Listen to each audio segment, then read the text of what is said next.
Assalamu alaikum wa rahmatullahi wa barakatuh. Alhamdulillah. As-salatu was-salamu ala ashrafil mursaleen wa ala alihi wa sahbihi ajma'in amma ba'd.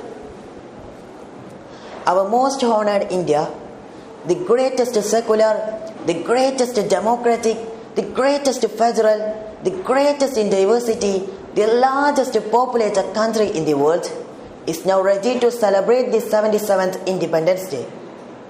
Throughout the country, parades are going to be held, flags to be hoisted, sweets to be distributed, gifts to be presented, and small little faces to be bloomed with a frank smile.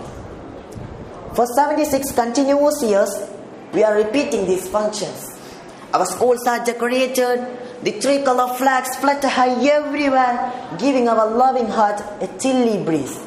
The air smells freedom. Our PM says we are free. Our governors say we are free. Our chief ministers say we are free. All the oyster flags and distributed sweets just inform us that we are free, and we ourselves convince our mind that we are free. Dear friends, I have just thought that what this freedom means. Freedom everywhere means a kind of good change. A change from the chains of slavery to the naked feet and open dreams. As the black swan under Nelson Mandela in South Africa and Martin Luther King in America. A change from the disastrous life under cruel dictators to the fresh new democratic country. Whenever I thought about our own freedom, the same one that Jawaharlal Nehru had declared at the stroke of midnight when the world was sleeping, it appears to me that ours was also a great change, but somewhere it's different. All the above mentioned were the lofty ones, from a bad condition to the better one, but alas, we are unfortunate. Let's curse our mishap. Our centuries-long freedom fight that led us to a worse one. The substitutes of brutal British policemen before our independence were more brutal native policemen who never showed any hesitation to treat the poor suffering Indians and to be the teddies of rulers. The uncouth British generals were replaced by a lot of other bloodthirsty perverts who ravished the helpless Arya Muslim people and women of Manipur.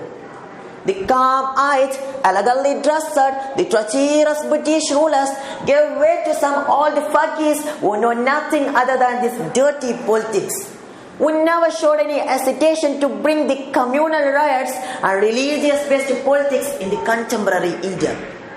Yes, our freedom is really a different one. It's a change that made us greater slaves. It's a change that made us greater fools. It's a change that made the minorities killed and poor people humiliated. It's a change that made us wandering in the court verandas for a lost justice and its 4 years. All these changes made us greater beggars, greater poor, greater unemployed, and greater sufferers of all time. Dears, just have a look to the glorious features of our beautiful India. It had all the rights to become the most developed country in the world, and we are not. It has millions of unidentified talents roaming in the sordid streets, dirty colonies, and untidy railway stations, and they are still roaming. Why? Why it's happening every time? Why we are not changing? Why we are thrusted more and more to miseries? Why our people are denied out of justice? Why our women are raped brutally? Why the Muslims are attacked daily? Why the Dalits are degraded every time? Why our intellects are murdered strangely? Why the government opposers are being raided continuously? Why our prices stay high rapidly? There are lots of why questions in which I am sure that there will be no more answers other than this dirty, red-handed, cold-blooded, eagle-eyed, treacherous, gluttonous, horrid and old-dated politicians. The real anathema of our beautiful India are those politicians.